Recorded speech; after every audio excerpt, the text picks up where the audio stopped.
La arrojaron al río helado como si fuera basura, abandonada por la marca rojiza que desfiguraba su mejilla. Lo que su madre llamó maldición, el guerrero apache que la encontró entre los juncos reconoció como el más poderoso de los dones. Antes de continuar, no olvides suscribirte al canal, darle like al video y comentar desde qué parte del mundo nos estás viendo. Vamos allá.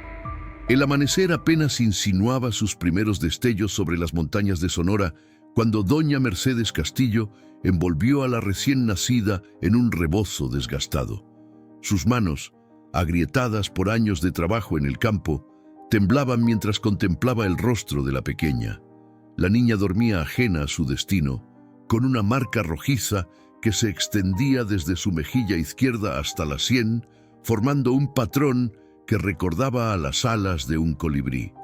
«Es una maldición», había sentenciado su esposo, don Esteban Fuentes, al ver a la criatura. «Ningún hijo mío puede llevar la marca del diablo». Mercedes ahogó un sollozo mientras apretaba a la niña contra su pecho por última vez. El río Yaqui murmuraba a pocos pasos, sus aguas frías y claras serpenteando entre las rocas.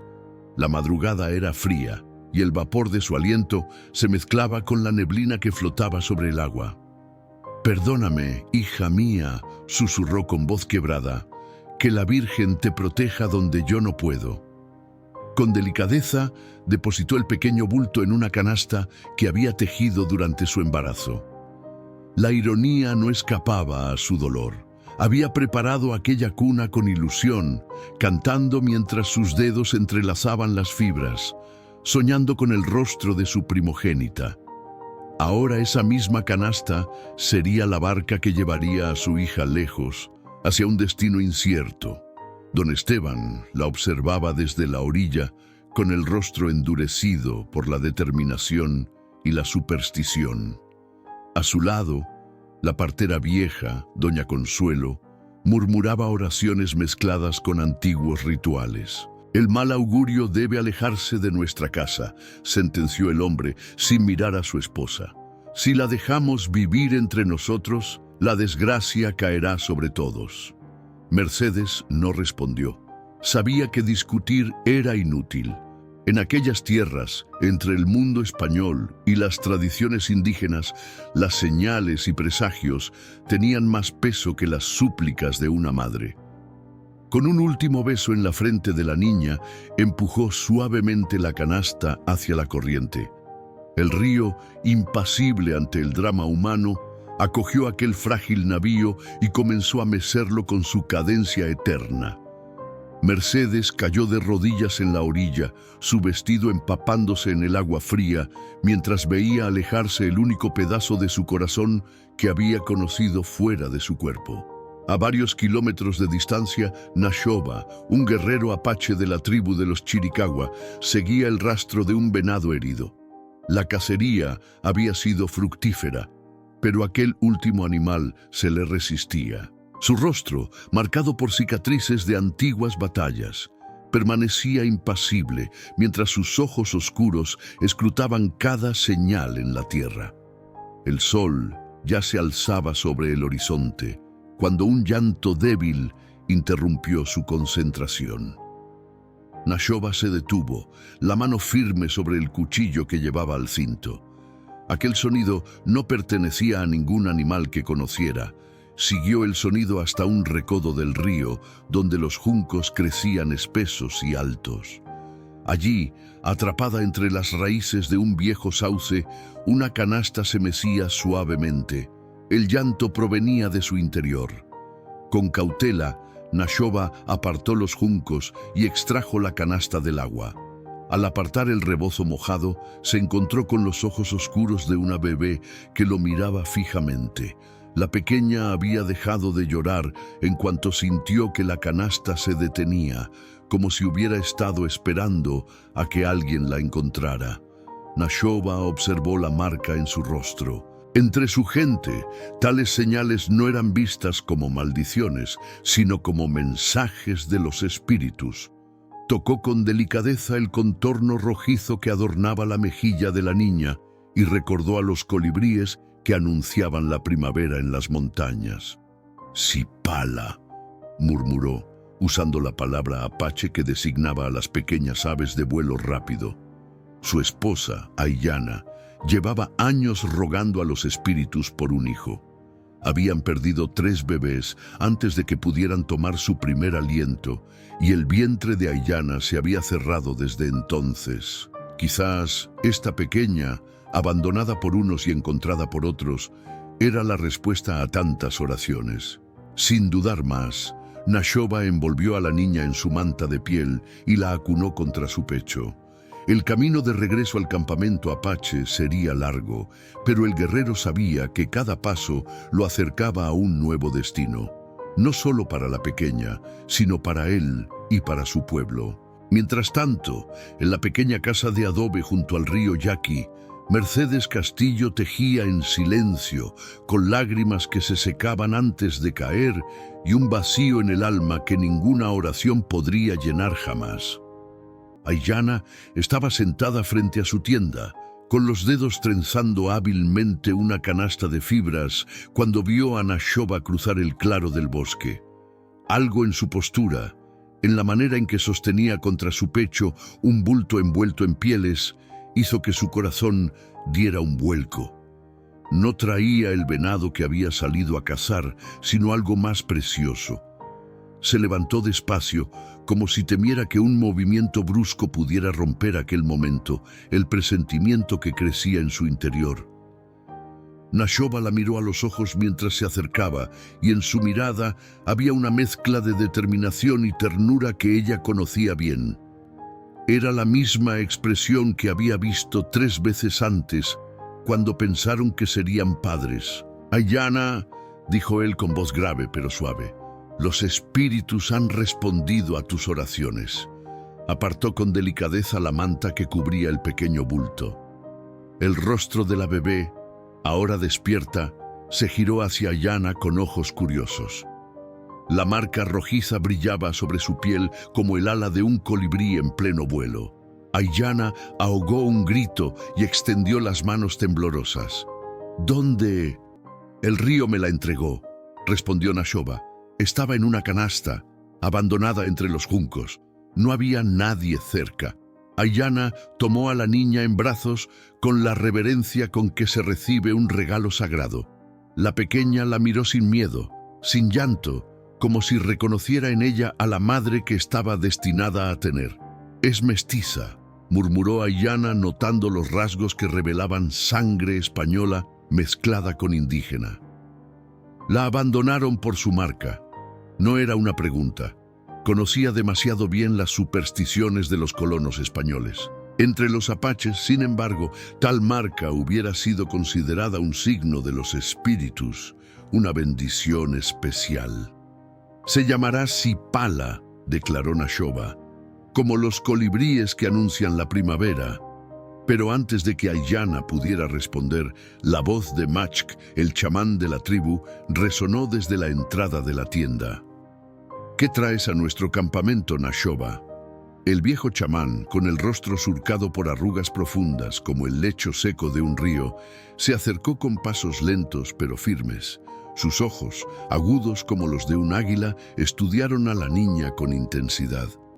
«Una hija», respondió Nashoba sin titubear. «Los espíritus me la confiaron». Machk extendió una mano arrugada y tocó la frente de la pequeña. Luego trazó con un dedo el contorno de la marca rojiza. La niña no lloró, sino que lo observó con la misma curiosidad con que había mirado a Ayllana. «Esta no es una marca cualquiera», dijo finalmente el anciano. «Es la señal del colibrí guerrero, el mensajero entre nuestro mundo y el de los espíritus». Un murmullo se extendió entre la gente que comenzaba a reunirse alrededor. Algunos miraban con recelo, otros con asombro, pero todos guardaban una distancia respetuosa. «¿Qué mensaje trae?», preguntó Tasqueome, el jefe guerrero de la tribu, que se abría paso entre la multitud. Su presencia imponente hizo que todos se apartaran.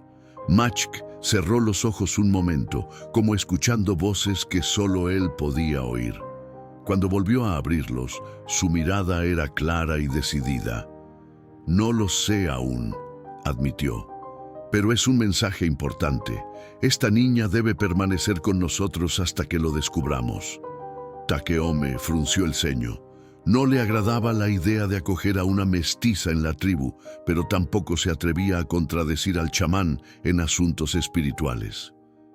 «Será tu responsabilidad, Nashoba», sentenció finalmente.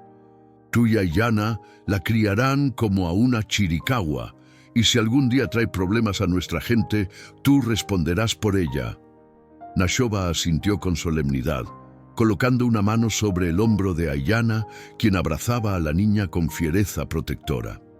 Aquella noche, mientras la pequeña Sipala dormía envuelta en pieles suaves junto al fuego, Aiyana cantó por primera vez en años la nana que había compuesto para los hijos que nunca llegaron a conocer. Su voz, dulce y melodiosa, parecía danzar con las llamas, elevándose hacia el cielo estrellado donde, según creían, habitaban los espíritus.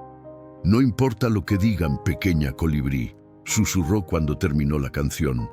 «Tú eres nuestra hija ahora, la hija que los espíritus nos enviaron cuando creíamos que nuestros corazones ya no podrían sanar». Nashoba, sentado al otro lado del fuego, observaba la escena con una mezcla de orgullo y preocupación. Sabía que el camino no sería fácil para ninguno de ellos, pero también sabía, con la certeza que solo los guerreros experimentados poseen, que algunas batallas merecen ser luchadas sin importar el costo. Y así, bajo la luz plateada de la luna, comenzó la vida de Sipala entre los chiricahua, mientras a kilómetros de distancia una madre biológica lloraba en silencio por la hija que el río se había llevado. 8 veranos habían pasado desde que el río entregara a Sipala a los brazos de Nashoba. La niña crecía como una flor silvestre entre las rocas, resiliente y hermosa a pesar de las dificultades. Su cabello negro, largo hasta la cintura, enmarcaba un rostro donde la marca del colibrí se había intensificado con los años, adquiriendo un tono más profundo que recordaba al color del atardecer en las montañas. Sipala corría entre los árboles, rápida como el viento, persiguiendo a Keme, el hijo de Takeome. Sus risas se mezclaban con el canto de los pájaros, mientras sus pies descalzos apenas rozaban el suelo cubierto de hojas secas. «No podrás alcanzarme nunca, Sipala», gritó Keme, saltando sobre un tronco caído. La niña entrecerró los ojos, concentrándose. Con un impulso repentino, saltó sobre una roca y luego hacia una rama baja, balanceándose para caer justo frente a Keme, cortándole el paso. «¿Decías algo?», sonrió triunfante, tocando el hombro del muchacho con la punta de los dedos. Keme la miró asombrado. A sus 10 años era el mejor corredor entre los niños de la tribu, pero Sipala siempre encontraba formas inesperadas de sorprenderlo. «Algún día seré más rápido que tú», murmuró, aunque sin verdadero enojo en su voz. «Tal vez», concedió ella, «pero hoy no es ese día». La amistad entre los dos niños era motivo de murmuración en el campamento. El hijo del jefe guerrero y la niña del río, como algunos llamaban a Sipala, pasaban juntos cada momento libre, compartiendo secretos y aventuras. No todos veían con buenos ojos esta cercanía. Algunas madres apartaban a sus hijos cuando Sipala se acercaba, susurrando sobre la extraña marca en su rostro. Los ancianos observaban con recelo sus movimientos rápidos, diferentes a los de otros niños, y la facilidad con que aprendía las enseñanzas que a otros les costaba años dominar.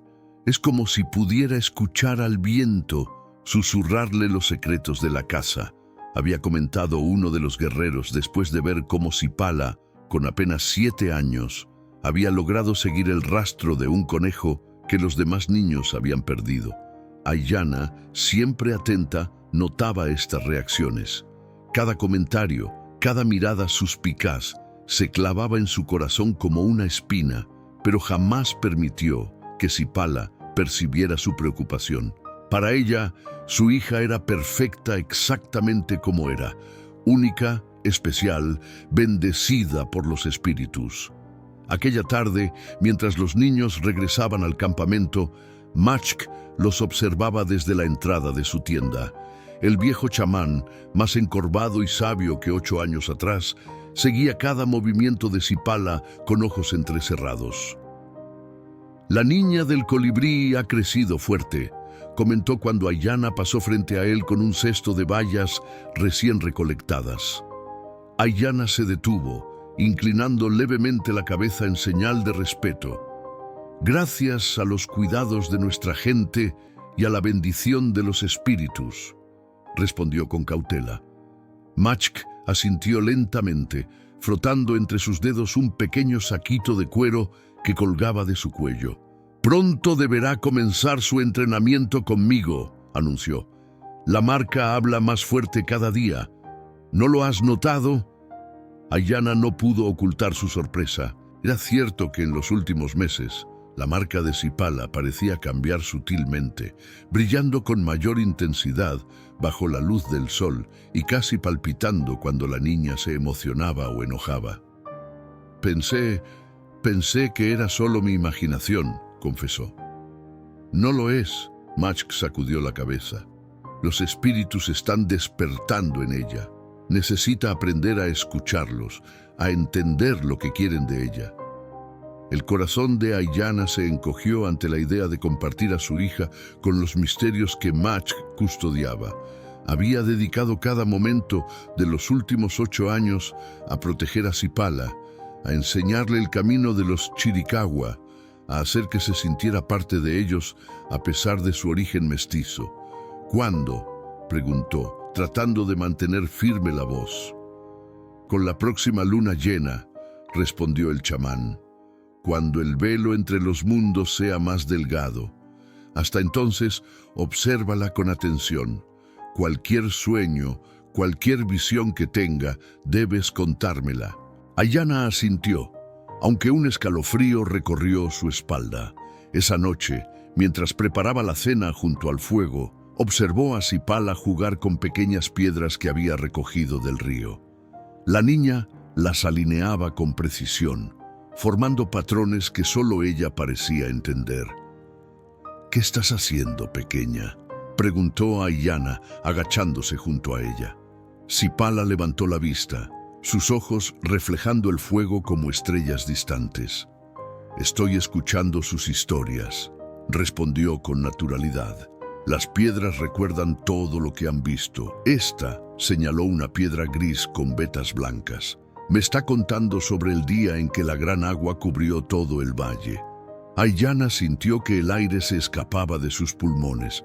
La gran inundación había ocurrido mucho antes de que Zipala naciera, antes incluso de que ella misma fuera una niña. Era una historia antigua, casi olvidada. «¿Quién te habló de la gran agua?», preguntó con voz temblorosa. Zipala la miró confundida. «Nadie. La piedra me lo mostró». Esa noche, cuando Nashoba regresó de la cacería, Aiyana le contó lo sucedido. El guerrero escuchó en silencio, su rostro impasible, pero en sus ojos bailaba una sombra de preocupación. «Maczk tiene razón», dijo finalmente. «Los espíritus hablan a través de ella. Debemos estar preparados para lo que eso signifique». Bajo el manto estrellado, mientras su familia dormía, Zipala permanecía despierta, observando el cielo a través de una pequeña abertura en la tienda. No entendía por qué su madre se había asustado. Para ella, escuchar a las piedras era tan natural como respirar, tan sencillo como sentir el viento en la cara o el agua entre los dedos. Lo que no sabía era que ese don, esa conexión con el mundo que la rodeaba, pronto la llevaría por caminos que cambiarían para siempre el destino de 2 pueblos enfrentados. La noche de luna llena llegó más pronto de lo que Aiyana hubiera deseado. El campamento Chiricahua brillaba bajo la luz plateada que bañaba cada tienda, cada árbol, cada rostro. Un silencio respetuoso se extendía entre la gente mientras Machk, ataviado con su atuendo ceremonial, esperaba junto al fuego sagrado que ardía en el centro del círculo. Sipala avanzó con paso firme, aunque sus ojos reflejaban la mezcla de emoción y temor que agitaba su corazón. Llevaba un vestido nuevo que Aiyana había confeccionado especialmente para la ocasión, decorado con cuentas de colores que representaban los 4 elementos. Su cabello, trenzado con plumas pequeñas, se mecía suavemente con cada paso. «Ven, hija del colibrí», llamó Machk, extendiendo sus manos arrugadas. Sipala miró una última vez a sus padres. Nashoba asintió con gravedad, mientras Aiyana esbozaba una sonrisa temblorosa. La niña respiró hondo y se acercó al chamán, colocando sus pequeñas manos sobre las de él. «Esta noche», anunció Machk con voz potente que pareció resonar más allá del campamento, «los espíritus nos hablan a través de la luna. Nos recuerdan que todo cambia y permanece al mismo tiempo, como ella que muere y renace cada mes». Llevó a Sipala hasta una roca plana junto al fuego y le indicó que se sentara. Luego, tomando un cuenco de arcilla, vertió en él una infusión de hierbas que había estado preparando desde el amanecer. El aroma, dulce y penetrante a la vez, se extendió por el aire. «Bebe», ordenó, «y deja que tu espíritu se abra a las voces que han esperado por ti». Sipala tomó el cuenco entre sus manos. El líquido, de un color verde intenso, emitía un tenue vapor que formaba figuras danzantes ante sus ojos. Sin dudar, bebió hasta la última gota. Al principio no sintió nada, solo el sabor amargo en su lengua y el calor que descendía por su garganta. Pero entonces, como una ola que crece despacio antes de romper contra la orilla, una sensación extraña comenzó a recorrer su cuerpo. La marca en su rostro ardía, no con dolor, sino con una intensidad vibrante. Los sonidos del campamento se desvanecieron, reemplazados por un zumbido que reconoció de inmediato, el batir de alas de un colibrí, pero amplificado cientos de veces. «Escucha», susurró Machk, aunque su voz sonaba distante, como si viniera de otro mundo. «Escucha y ve». Y Sipala vio. El fuego frente a ella se transformó en imágenes que danzaban y se entrelazaban. Vio un río. Reconoció el lugar exacto donde Nashoba la había encontrado. Vio a una mujer de rostro triste depositando una canasta en el agua. Sintió el dolor de esa mujer, tan agudo que le cortó la respiración. «Madre», murmuró sin darse cuenta. Luego las imágenes cambiaron. Vio campos de maíz arrasados por el fuego. Vio hombres a caballo con armas que escupían trueno y muerte. Vio a su gente, los Chiricahua, huyendo hacia las montañas. Y vio algo más, un valle escondido entre picos escarpados, donde el agua brotaba cristalina de la tierra y los árboles cargados de frutos se inclinaban bajo su propio peso. «El Valle de la Luna», dijo Machk, cuyos ojos también veían las visiones a través de Sipala. «El lugar sagrado que nuestros ancestros nos dijeron que buscaríamos en tiempos de necesidad». La visión continuó, mostrando ahora un camino sinuoso que atravesaba desiertos y cañones. Un camino que solo alguien con la marca del colibrí podría encontrar. Cuando finalmente las imágenes se desvanecieron, Sipala se encontró temblando, empapada en sudor frío. La luna seguía alta en el cielo, pero parecía que hubieran pasado horas desde que bebió la infusión. ¿Qué fue todo eso?», preguntó con voz débil. Machk la miró con una intensidad que pareció atravesarla. «Tu propósito», respondió simplemente, «la razón por la que los espíritus te enviaron a nosotros. Serás la guía que lleve a nuestro pueblo a la seguridad cuando llegue el tiempo de la gran prueba». Los días siguientes fueron un torbellino para Sipala. Cada mañana, antes del amanecer, Machk la llevaba a lugares sagrados en las montañas donde le enseñaba a reconocer las señales de la tierra, a interpretar el vuelo de los pájaros, a escuchar mensajes en el rumor del viento entre los árboles. Le mostró cómo identificar plantas medicinales, cómo preparar tinturas y ungüentos que curaban heridas y aliviaban dolores. Le enseñó canciones antiguas, cuyo poder invocaba la protección de los espíritus ancestrales. Pero lo más importante, le enseñó a controlar y canalizar la energía que emanaba de la marca del colibrí. No es solo una marca en tu piel, le explicó una tarde mientras observaban juntos una tormenta que se formaba en la distancia. Es una puerta entre mundos que vive en ti. Puedes abrirla para recibir sabiduría, pero también puedes perderte si no aprendes a cerrarla cuando sea necesario. Keme observaba estos entrenamientos con una mezcla de admiración y celos. Siempre había sido el más destacado entre los niños de su edad, destinado a ser un gran guerrero como su padre, pero ahora Sipala recibía atenciones que lo relegaban a un segundo plano. ¿Por qué ella?, preguntó una tarde a su padre mientras afilaban puntas de flecha junto al fuego. Es una mestiza, ni siquiera es verdaderamente Chiricahua. Takeome miró a su hijo con severidad. Los espíritus no eligen según la sangre, sino según el corazón, respondió. Además, no olvides que la sangre mestiza puede ser una ventaja. Sipala entiende ambos mundos, el nuestro y el de los españoles. Eso podría salvarnos algún día. Keme no quedó satisfecho con la respuesta, pero guardó silencio. En su interior, una semilla de resentimiento comenzó a germinar, alimentada por las miradas de admiración que Sipala recibía y por los susurros de algunos guerreros que cuestionaban que una niña, y además mestiza, pudiera ser tan importante para la tribu.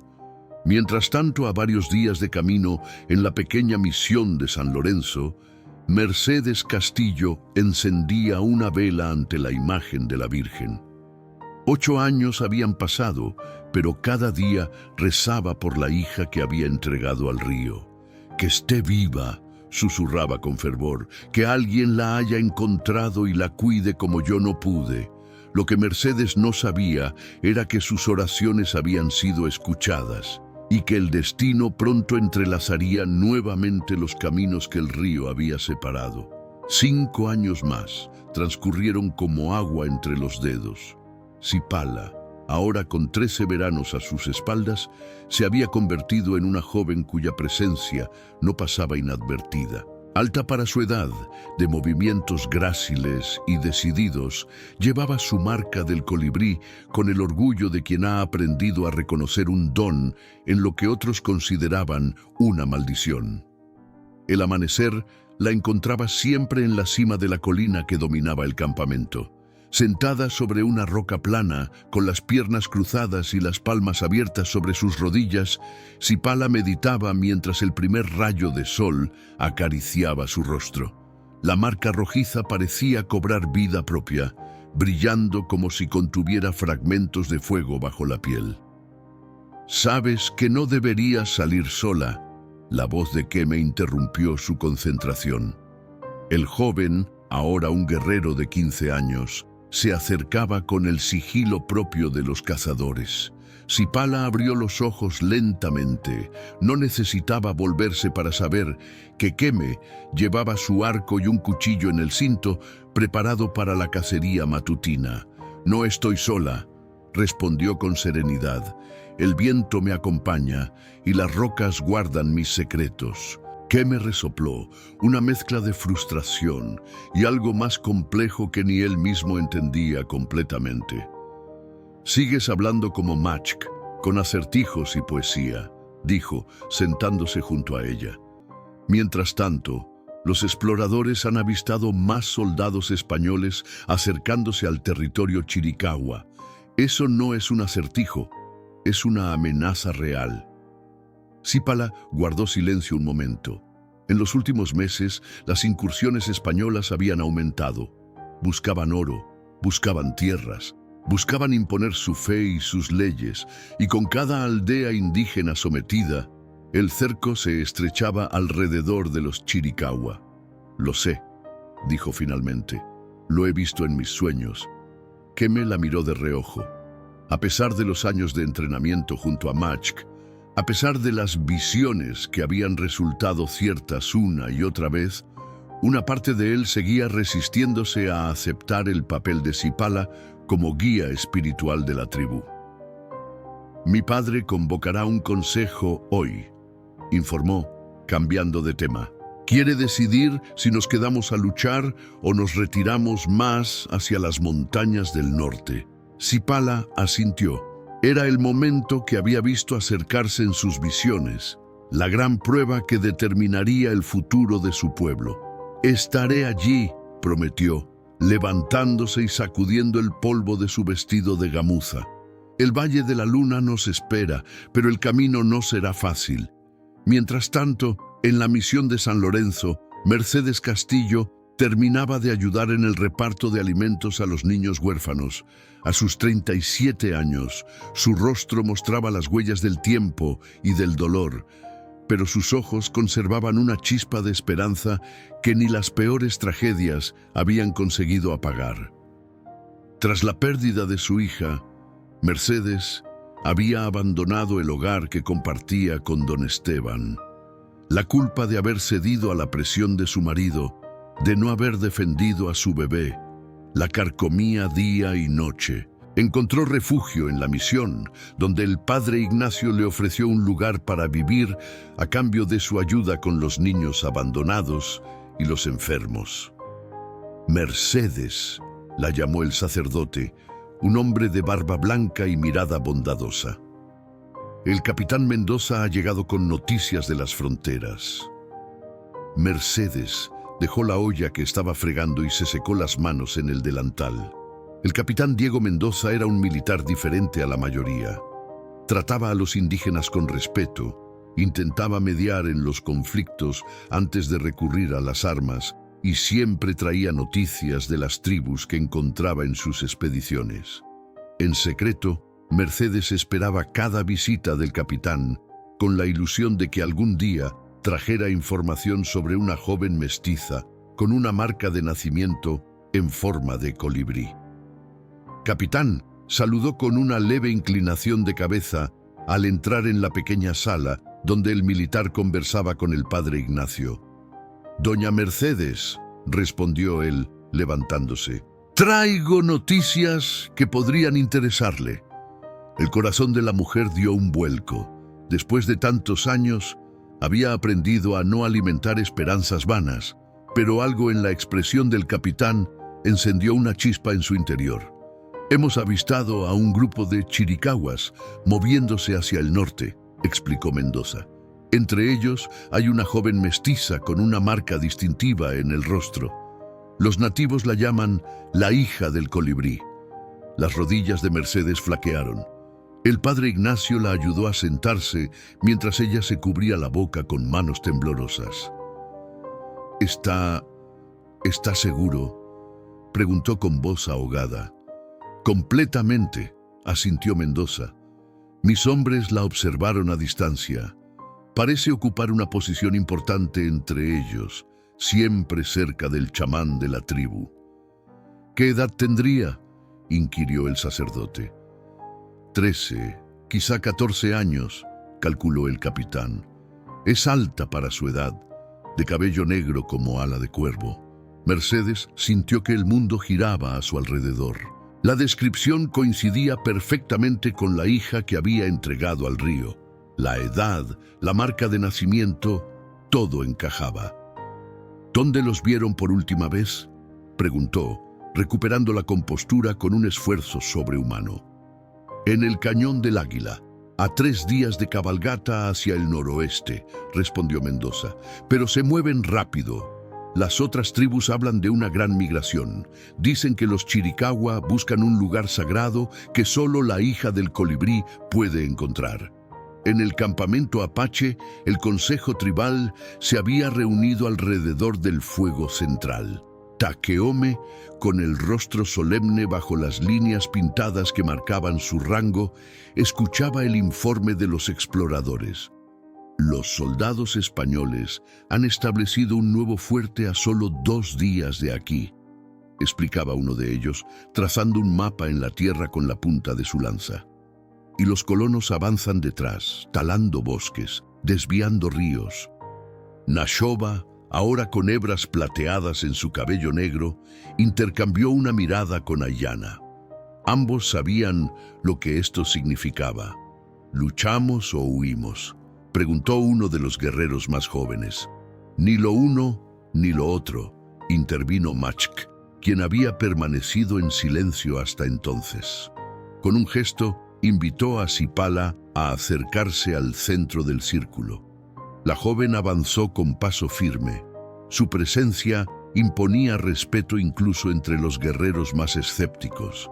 Ya no era la niña abandonada que Nashoba había encontrado junto al río, era la voz de los espíritus, la portadora de la marca sagrada. «He visto el camino», anunció con voz clara que resonó en el silencio de la noche. «El Valle de la Luna nos espera, un lugar donde nuestro pueblo podrá vivir en paz, lejos de los fusiles y la codicia de los españoles». «¿Y dónde está ese valle?», preguntó Keme, sin poder ocultar del todo su escepticismo. Sipala lo miró directamente a los ojos. A pesar de sus diferencias, seguía considerándolo un hermano, el compañero de juegos de su infancia. Más allá de las montañas del norte, donde los ríos nacen de la nieve eterna y los bosques son tan espesos que el sol apenas los penetra, respondió. Un valle escondido entre acantilados tan empinados que solo las águilas pueden sobrevolarlos. ¿Cómo encontraremos un lugar así?, insistió Keme. Sipala tocó suavemente la marca en su mejilla. Los colibríes siempre encuentran las flores más dulces, por ocultas que estén, dijo con una leve sonrisa. Yo los guiaré. Takeome se levantó entonces, imponiendo silencio con su mera presencia. Los espíritus nos han advertido a través de Sipala, declaró. Es tiempo de seguir el camino antiguo. Partiremos al amanecer. Mientras el campamento se disolvía en una frenética actividad de preparativos, Sipala se apartó hacia el borde del claro. Miró hacia el sur, donde había nacido, donde su madre biológica la había entregado al río. Una extraña sensación de añoranza la invadió, como si algo o alguien la llamara. ¿Qué ves?, preguntó Aiyana, acercándose silenciosamente a su hija. No lo sé, confesó Sipala. Siento que alguien me busca, alguien de mi sangre. Aiyana la abrazó con fuerza. Siempre había temido este momento, el día en que el pasado reclamaría a Sipala. Pase lo que pase, susurró contra su cabello. Tú eres mi hija, nuestra hija, y nada cambiará eso jamás. Sipala asintió, agradeciendo en silencio el amor incondicional que había recibido durante 13 años. Pero en su corazón sabía que el río que una vez la había llevado hasta los Chiricahua, ahora la arrastraba hacia un destino donde pasado y presente se encontrarían, para bien o para mal. El alba apenas insinuaba su presencia en el horizonte cuando el campamento Chiricahua ya bullía de actividad. Familias enteras empacaban sus escasas pertenencias, desmontaban tiendas y preparaban provisiones para el largo viaje que les esperaba. Los guerreros, con expresiones graves, vigilaban el perímetro mientras las madres susurraban canciones a los niños para mantener la calma. Sipala permanecía inmóvil en la colina, observando el ajetreo con una mezcla de determinación y aprehensión. Sobre sus hombros descansaba una responsabilidad inmensa, guiar a su pueblo hacia un lugar que solo había visto en visiones. ¿Estás lista?, la voz de Nashoba la sacó de sus pensamientos. Su padre adoptivo se acercaba con paso firme, llevando en una mano su lanza y en la otra un pequeño bulto envuelto en piel de ciervo. Tengo miedo, confesó Sipala, permitiéndose mostrar vulnerabilidad solo ante él. ¿Y si mis visiones son falsas?, ¿Y si conduzco a nuestra gente a la muerte en lugar de la salvación? Nashoba depositó una mano firme sobre su hombro. El miedo es sabio cuando nos hace cautelosos, pero peligroso cuando nos paraliza, dijo con la misma voz serena que había usado para consolarla cuando era niña. Los espíritus no te habrían elegido si no fueras capaz. Extendió entonces el bulto hacia ella. Sipala lo tomó con curiosidad, desenvolviendo la suave piel para descubrir un cuchillo de obsidiana con empuñadura tallada en forma de colibrí. Lo he estado tallando en secreto durante meses, explicó Nashoba. Es hora de que tengas tu propia arma, no solo para defenderte, sino como símbolo de tu camino. Sipala sostuvo el cuchillo, maravillada por su belleza y la habilidad con que había sido creado.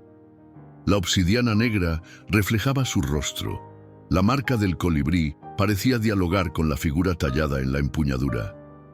«Gracias, padre», murmuró, abrazándolo con fuerza. Cuando el sol finalmente se elevó sobre las montañas, la larga caravana de los Chiricahua comenzó su marcha. Sipala iba al frente, junto a Machk y Takeome. Tras ellos, Nashoba y Ayana lideraban a las familias, mientras que Keme y los jóvenes guerreros protegían los flancos y la retaguardia.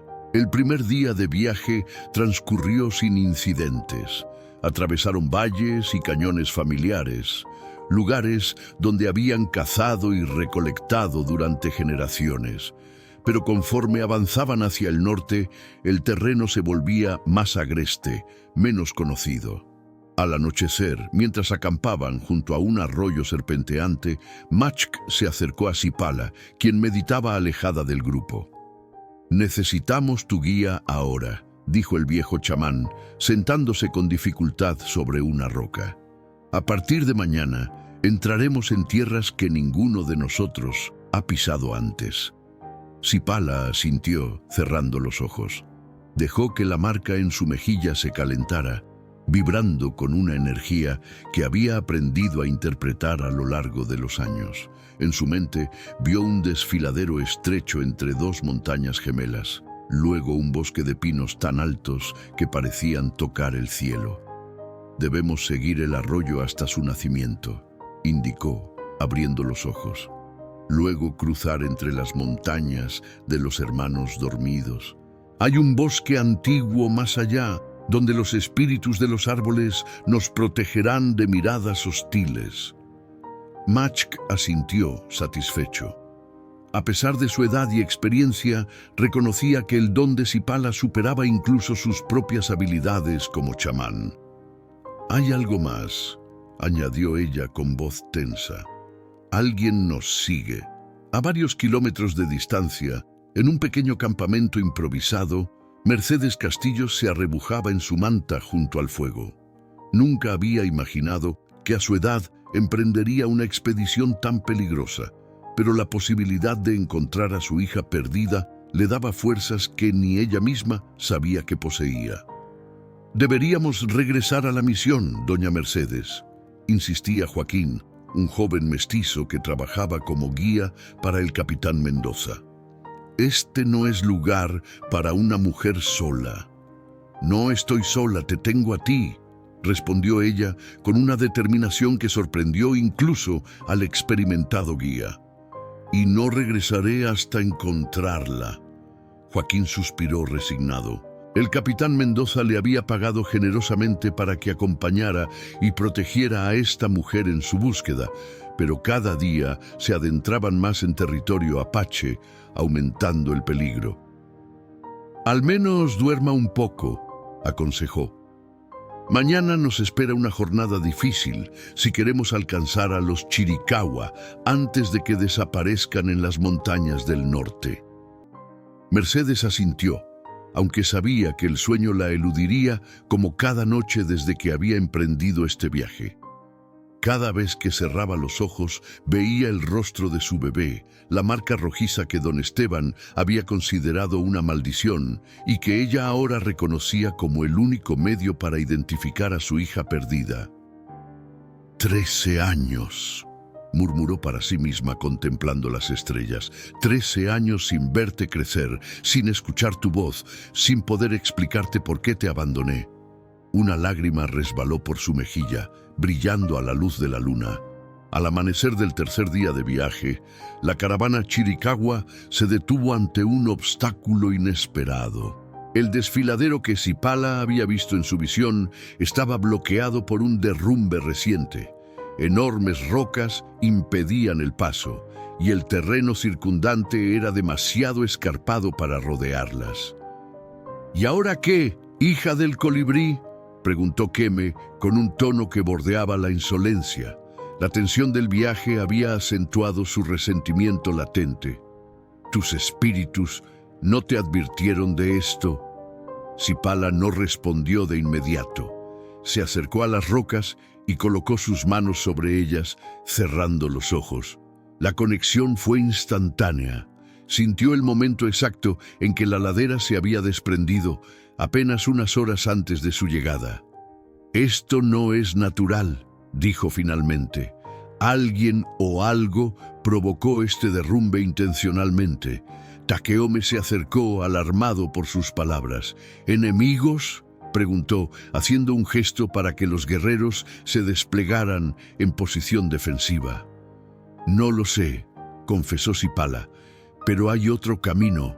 Cerró los ojos nuevamente, dejando que la marca del colibrí vibrara con mayor intensidad.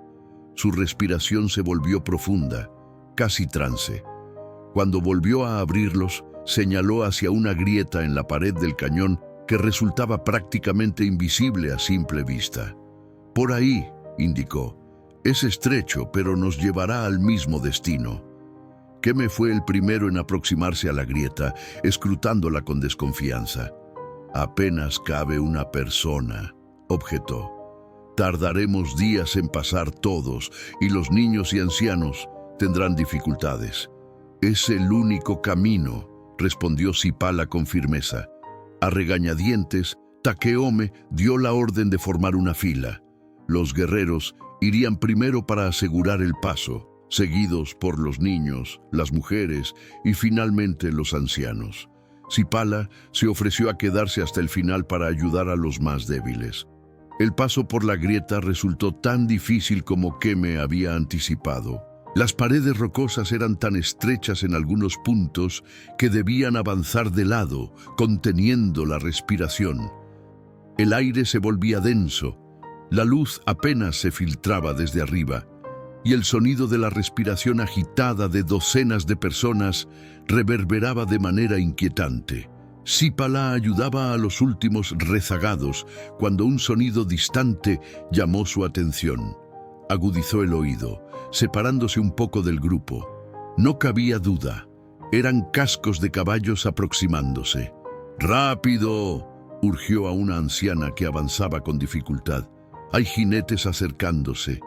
La noticia corrió como fuego entre los últimos miembros de la caravana, acelerando su paso desesperado por la grieta. Zipala se quedó en la retaguardia, el corazón latiendo con fuerza mientras escuchaba cómo los jinetes se acercaban cada vez más. Cuando el último niño desapareció en la seguridad de la grieta, Zipala estaba a punto de seguirlo cuando una voz la detuvo en seco. «¡Espera! ¡Por favor! ¡Espera!». Era una voz de mujer, hablando en español, una voz que inexplicablemente resonó en lo más profundo de su ser, despertando recuerdos que no sabía que tenía. Lentamente, Zipala se volvió, su mano firme sobre el cuchillo de obsidiana que Nashoba le había regalado. A pocos metros, una mujer desmontaba de un caballo exhausto. Su rostro, marcado por el tiempo y la fatiga del viaje, estaba bañado en lágrimas. «Eres tú», dijo la mujer en español, avanzando un paso con las manos extendidas. «Mi niña, mi hija». Zipala se quedó inmóvil, paralizada por una tormenta de emociones contradictorias. No entendía todas las palabras, pero algo en aquella voz, en aquellos ojos, despertaba ecos dormidos en su memoria. Detrás de ella, desde la grieta, escuchó la voz alarmada de Nashoba llamándola. Delante, aquella extraña mujer que afirmaba ser su madre la miraba con una mezcla de anhelo y miedo. Y en ese preciso instante, como si el destino quisiera complicar aún más la situación, un grupo de soldados españoles apareció en el horizonte, avanzando rápidamente hacia ellos. El tiempo pareció detenerse en aquel preciso instante. Sipala, atrapada entre dos mundos, sentía cada latido de su corazón como un trueno en su pecho.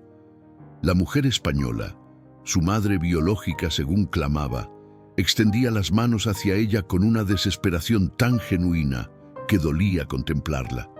Detrás, la voz de Nashoba la llamaba con urgencia desde la seguridad de la grieta. Y en el horizonte, la polvareda anunciaba la llegada inminente de los soldados españoles. ¡Sipala! La voz de Nashoba se volvía más insistente. ¡Debemos irnos ahora! Mercedes dio otro paso adelante, su rostro surcado por lágrimas que dejaban surcos en la piel cubierta de polvo del camino. «Te llamas Esperanza», dijo en español, con voz temblorosa. «Ese es el nombre que te di al nacer. Por favor, mírame. Soy tu madre». Sipala entendía suficiente español para comprender sus palabras, pero era como si escuchara a través de un velo, distantes y ajenas a la realidad que había conocido toda su vida. «Ustedes me abandonaron», respondió en el mismo idioma, con acento marcado, pero palabras claras. Las lecciones que Machk le había dado sobre la lengua de los colonizadores ahora le servían para enfrentar su propio pasado. «Me dejaron morir en el río». El rostro de Mercedes se contrajo en una mueca de dolor infinito. «No tuve elección», susurró. «Tu padre, él dijo que tu marca era una maldición. Me obligó a dejarte. He rezado por ti cada día desde entonces». Los soldados se acercaban. Ya podía distinguirse el brillo de sus armaduras, el ondear de la bandera española. «Sipala».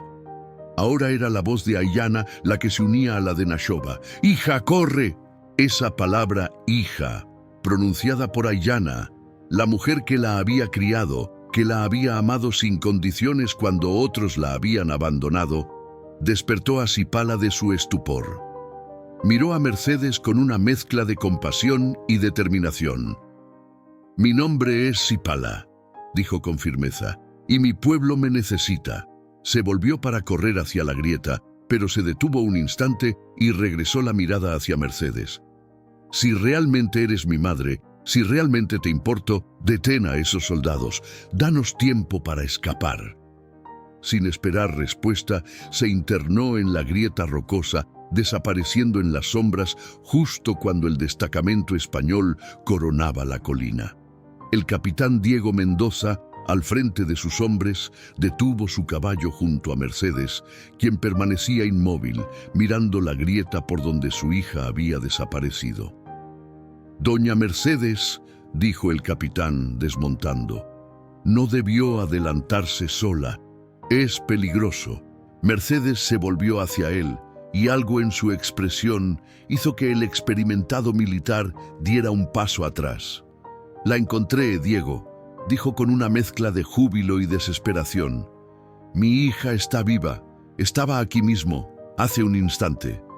Mendoza miró hacia la grieta en la roca, luego hacia las huellas frescas que sus hombres ya estaban examinando. «Los apaches», murmuró. «Han pasado por aquí recientemente». Hizo un gesto a sus soldados. «Preparen las armas. Si nos apresuramos, podemos alcanzarlos antes de que...» «No». La voz de Mercedes resonó con una autoridad que sorprendió a todos los presentes. «No les harán daño. Mi hija está con ellos». «Doña Mercedes», intervino Joaquín, acercándose cautelosamente. «Si su hija está con los apaches, con más razón deberíamos...» «Ella eligió quedarse con ellos», interrumpió Mercedes. «Los llama su pueblo».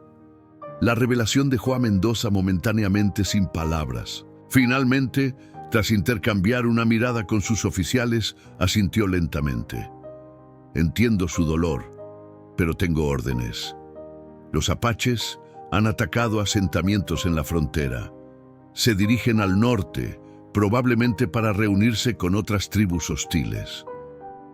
Mercedes se irguió cuán alta era, bloqueando con su cuerpo el acceso a la grieta. «Le debo 13 años de protección a mi hija», dijo con voz firme. «No me moveré de aquí». Mendoza la miró con una mezcla de admiración e incredulidad. «¿Qué sugiere que hagamos entonces? ¿Permitir que escapen?» «Sugiero que les demos un día», respondió ella. «Un día de ventaja. Es lo menos que puedo hacer por la hija que abandoné». Mientras tanto, en el interior de la grieta, Zipala avanzaba a toda prisa, guiada por la escasa luz que se filtraba desde lo alto y por el sonido de su pueblo que se alejaba por el tortuoso pasadizo. «¡Zipala!», Nashoba la recibió con un abrazo feroz cuando finalmente los alcanzó. «Pensamos que te habíamos perdido». Ayana se unió al abrazo, sus ojos brillantes por lágrimas contenidas. «¿Quién era esa mujer?», preguntó, aunque en su corazón ya conocía la respuesta. Zipala respiró hondo antes de responder. «Dice que es mi madre de sangre». Un silencio pesado cayó sobre ellos. Keme, que se había acercado para escuchar, soltó un bufido despectivo. «¿Y le creíste? Los españoles solo saben mentir». «No mentía», respondió Zipala con serenidad. «Sentí la verdad en sus palabras, en su dolor». «¿Qué importa?», intervino Takeome, quien había retrocedido para comprobar que todos sus guerreros estuvieran a salvo. «Tu lugar está con nosotros, siempre lo ha estado». Zipala asintió, agradecida por la firmeza de su jefe. Sin embargo, una parte de ella se había quedado atrás, con aquella mujer de ojos tristes que la había llamado Esperanza. El pasadizo rocoso finalmente se ensanchó, abriéndose a un pequeño valle oculto entre montañas. Los Chiricahua se reagruparon allí, exhaustos pero aliviados de haber escapado de sus perseguidores. Machk se acercó a Zipala mientras ella ayudaba a distribuir agua entre los niños sedientos. «¿La encontraste?», dijo simplemente. No era una pregunta. Zipala asintió, sin dejar de atender a un pequeño que bebía ávidamente de su odre. «Los espíritus a veces tejen caminos extraños», continuó el anciano. «Tu madre de sangre y tu pueblo adoptivo, unidos por ti en un momento crucial». «Ella me abandonó», murmuró Zipala, aunque sin la dureza que habría esperado sentir. «Y los ríos la trajeron a nosotros», respondió Machk. «Todo tiene un propósito, pequeña colibrí, incluso el dolor». Esa noche, mientras el campamento dormía bajo la vigilancia de guerreros alerta, Zipala se apartó para meditar. La marca en su mejilla parecía palpitar con mayor intensidad, como si también ella estuviera agitada por los acontecimientos del día. Cerró los ojos buscando la paz interior que Machk le había enseñado a encontrar incluso en los momentos más turbulentos. Poco a poco, su respiración se ralentizó, su mente se aclaró y las visiones comenzaron a fluir. Vio a Mercedes de niña, recogiendo flores junto a un arroyo similar al que la había recibido a ella. Vio su boda con un hombre severo, cuya mirada se endurecía con los años. Vio su alegría al saber que estaba embarazada y luego el horror al descubrir la marca del colibrí en el rostro de su bebé recién nacida. Sintió el desgarro de su corazón al depositarla en la canasta, las oraciones susurradas entre lágrimas, la esperanza desesperada de que alguien la encontrara y la amara. Las visiones cambiaron entonces, mostrándole algo que nunca antes había visto. El Valle de la Luna, su destino final, pero no como un refugio vacío esperando ser ocupado.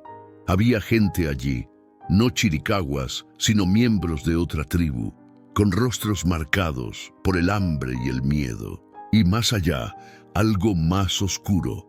Soldados españoles avanzando desde varios frentes, cerrando el cerco alrededor de las tribus que huían hacia el norte. Zipala abrió los ojos de golpe, jadeando. El mensaje de los espíritus era claro. No estaban solos en su huida, y el peligro era mayor de lo que habían imaginado. Se levantó de un salto y corrió hacia la tienda de Takeome, donde el jefe guerrero discutía estrategias con sus lugartenientes. «Debemos cambiar de rumbo», anunció sin preámbulos, «y debemos apresurarnos». Keme la miró con irritación por la interrupción, pero Takeome levantó una mano, pidiendo silencio. «Habla, Sipala», ordenó. «He visto el Valle de la Luna», explicó ella, recuperando el aliento. «Pero no está vacío. Hay otra tribu allí, probablemente huyendo como nosotros». «¿Qué tribu?», preguntó uno de los guerreros. «No lo sé con certeza», admitió Sipala, «pero parecían hambrientos, asustados». «¿Y por qué debemos cambiar de rumbo?», inquirió Keme, escéptico como siempre. «Porque los españoles nos buscan por todos lados», respondió Sipala. «Nos están rodeando, cerrando el camino hacia el norte. Si seguimos la ruta que habíamos planeado, caeremos directamente en su trampa». Un murmullo preocupado recorrió la tienda. Takeome se levantó, imponiendo silencio con su mera presencia. «¿Qué camino propones, entonces?», preguntó, mirándola fijamente. Sipala cerró los ojos un momento, dejando que la marca del colibrí la guiara una vez más. «Hacia el oeste primero», dijo finalmente, «a través del cañón de los susurros. Es un camino más largo, pero los españoles no lo conocen. Nos llevará al Valle de la Luna por la ladera occidental, donde las paredes son tan empinadas que nadie esperará nuestra llegada». Takeome la estudió largamente, evaluando sus palabras. Finalmente asintió. «Que así sea», declaró.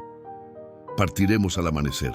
Mientras tanto, a varios kilómetros de distancia, bajo un cielo estrellado idéntico, Mercedes Castillo contemplaba las brasas moribundas de la fogata.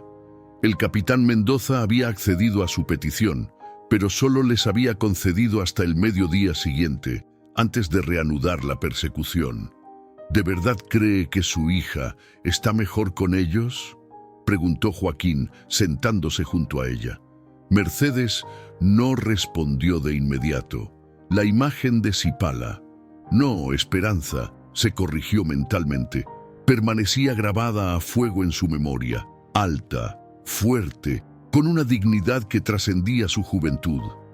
La marca del colibrí, que una vez don Esteban había considerado una maldición, ahora parecía otorgarle un aura casi mística. «Vi sus ojos», dijo finalmente. «Vi la mujer en que se ha convertido. No gracias a mí, sino a pesar de mí». «Eso no responde mi pregunta», insistió Joaquín. Mercedes sonrió con tristeza. «Creo que está donde debe estar, con personas que la aman por lo que es, no a pesar de ello», respondió. «Pero también creo que nuestros caminos volverán a cruzarse, y cuando eso suceda, espero estar preparada para demostrarle que su madre de sangre ya no es la mujer débil que una vez la abandonó». El cañón de los susurros era un laberinto de piedra rojiza donde el viento, atrapado entre paredes estrechas, producía sonidos similares a voces lejanas. Los Chiricahua avanzaban en fila india cautelosos, guiados por Sipala, quien caminaba con paso decidido a pesar de las miradas escépticas que algunos guerreros intercambiaban entre sí. «Nadie ha atravesado este cañón en generaciones», había murmurado un anciano esa mañana. «Dicen que los espíritus de los antepasados confunden a los viajeros hasta que sus huesos se vuelven parte de la piedra». Pero Sipala no mostraba duda alguna. La marca del colibrí ardía con intensidad en su mejilla, como una brújula interna que la guiaba a través del intrincado laberinto de piedra. En los 3 días que llevaban en el cañón, ni una sola vez había vacilado en una bifurcación, ni había tenido que retroceder por encontrarse en un callejón sin salida. «Es como si hubiera nacido aquí», comentó Ayana Anashova mientras observaban a su hija detenerse para examinar unas marcas antiguas talladas en la roca. como si la tierra misma le susurrara sus secretos. Nashoba asintió, orgulloso pero también preocupado. El don de Sipala la separaba cada vez más del resto de la tribu. La elevaba a un plano donde pocos podían seguirla. Y eso, en tiempos de crisis, podía ser tanto una bendición como una maldición. Al atardecer del cuarto día, el cañón comenzó a ensancharse, abriéndose paso hacia una meseta elevada desde donde podían verse, a lo lejos, las cumbres nevadas que rodeaban el Valle de la Luna. Un suspiro colectivo recorrió a los Chiricahua. Estaban más cerca de lo que habían imaginado. Mientras establecían el campamento para pasar la noche, Keme se acercó a Sipala, quien dibujaba un mapa en la tierra con la punta de su cuchillo de obsidiana. No esperaba que realmente encontraras un camino a través del cañón de los susurros, admitió, sentándose junto a ella. No era una disculpa, pero en Keme era lo más cercano a un reconocimiento. Sipala continuó trazando líneas en el suelo, marcando el camino que aún les quedaba por recorrer. ¿Por qué sigues dudando de mí, Keme?, preguntó sin levantar la vista. Después de todo este tiempo, después de todo lo que hemos compartido. El joven guerrero arrancó distraídamente una brizna de hierba y la hizo girar entre sus dedos. Porque eres diferente, respondió finalmente. Y lo diferente asusta. Sipala dejó el cuchillo y lo miró directamente. Tú también eres diferente, dijo con voz suave. Cada uno de nosotros lo es, a su manera. Keme sostuvo su mirada un momento, luego la desvió hacia las montañas distantes. Esa mujer en la grieta, dijo, cambiando de tema. ¿De verdad crees que era tu madre? Sipala asintió lentamente. Lo sentí, respondió. Como siento el camino a través del cañón, como siento la presencia de los espíritus en la noche. Hay verdades que no necesitan pruebas, Keme. Se sienten aquí. Tocó su pecho, justo sobre el corazón. ¿Y eso no te hace dudar?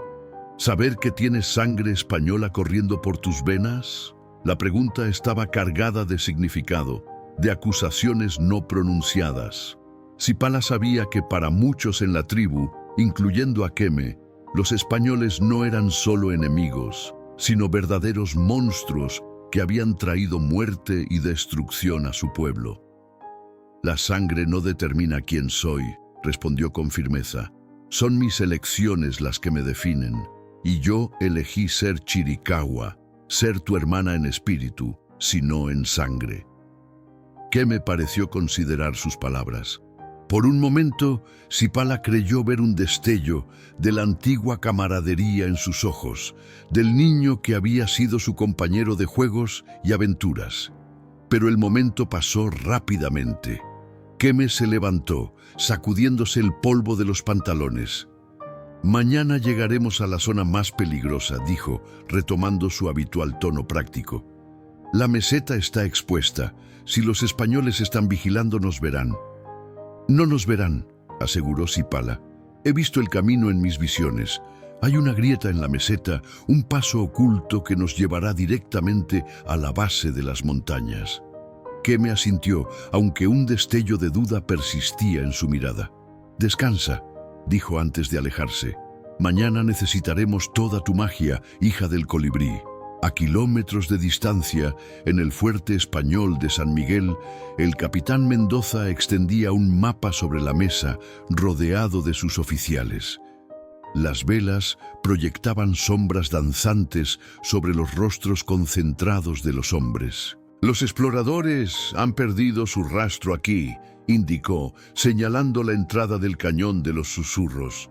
Nadie se atreve a seguirlos en ese laberinto maldito.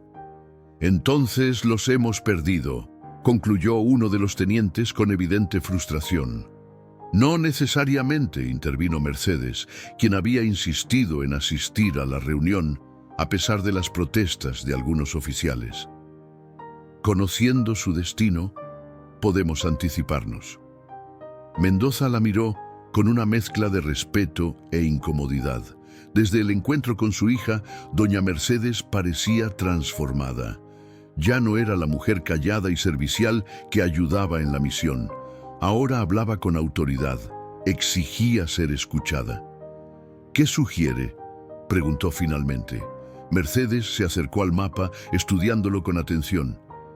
Según lo que escuchamos, buscan un valle sagrado en las montañas del norte, dijo.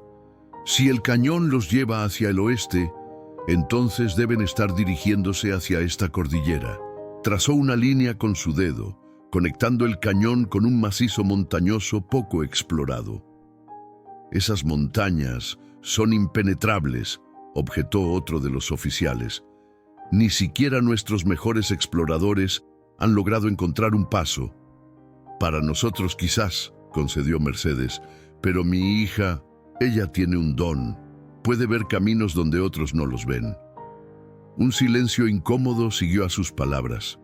Los militares intercambiaron miradas escépticas, poco dispuestos a creer en dones místicos o poderes sobrenaturales. Con todo respeto, doña Mercedes, dijo Mendoza finalmente, necesitamos estrategias basadas en la realidad, no en supersticiones. Mercedes irguió la cabeza, su mirada desafiante recorriendo a cada uno de los presentes. La marca en su rostro no es una maldición, como nos hicieron creer, dijo con voz clara. Es un don de Dios, un propósito divino. Y ustedes cometerían un grave error al subestimarlo. Joaquín, que hasta entonces había permanecido en silencio junto a la puerta, dio un paso adelante. He visto cosas extrañas en mis años como guía, intervino. Chamanes que predecían tormentas semanas antes, curanderos que sanaban heridas imposibles. Si la niña tiene un don similar, ¿qué propone entonces?, preguntó Mendoza, dirigiéndose nuevamente a Mercedes. Ella se tomó un momento para responder, como si calculara cuidadosamente sus palabras. Envíe una expedición pequeña, no soldados, sino mensajeros de paz, sugirió finalmente. Yo iré con ellos. Quiero hablar con mi hija, con su gente.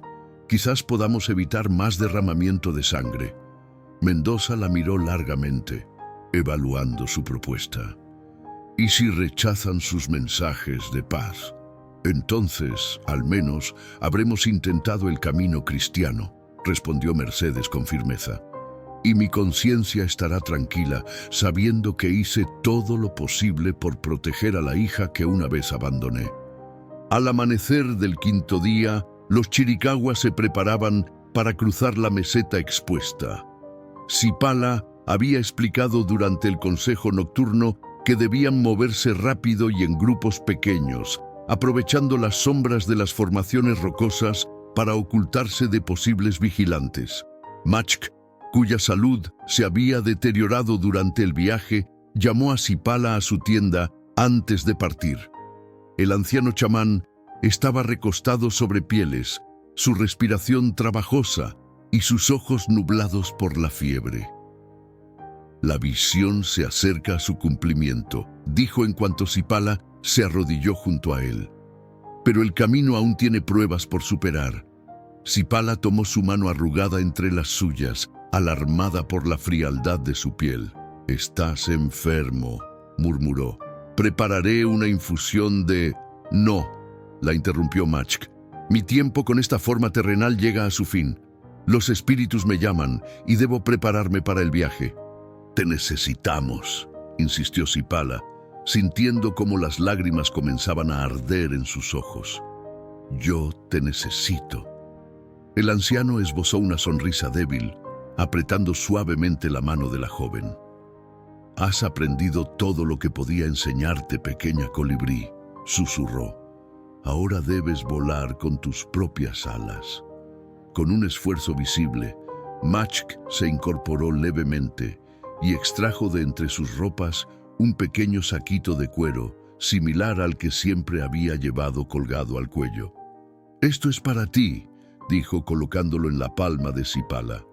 «Contiene tierra sagrada del lugar donde nacieron los primeros Chiricahua.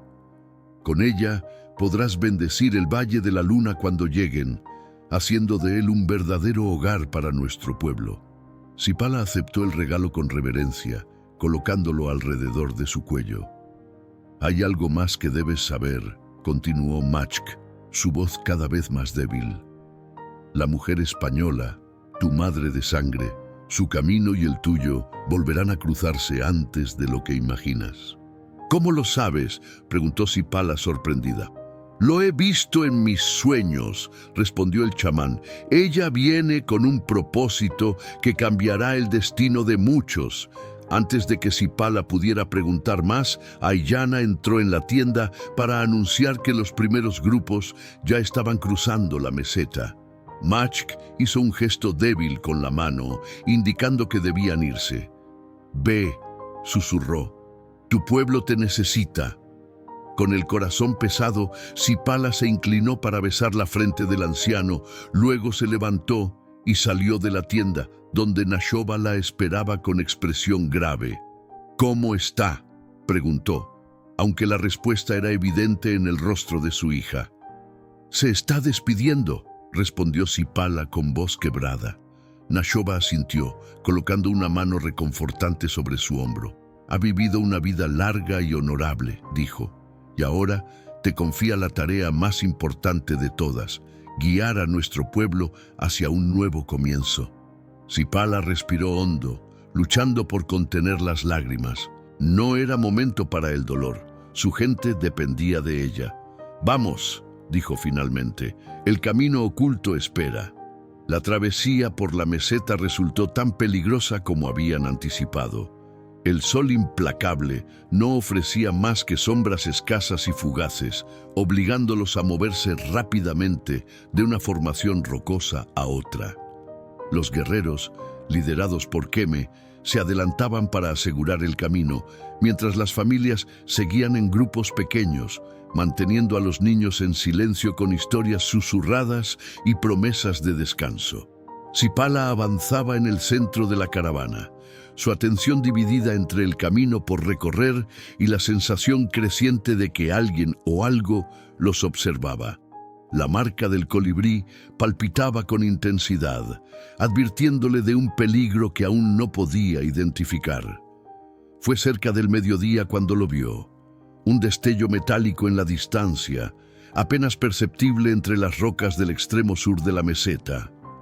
«Abajo», gritó justo cuando el estruendo de un disparo rompía el silencio del desierto.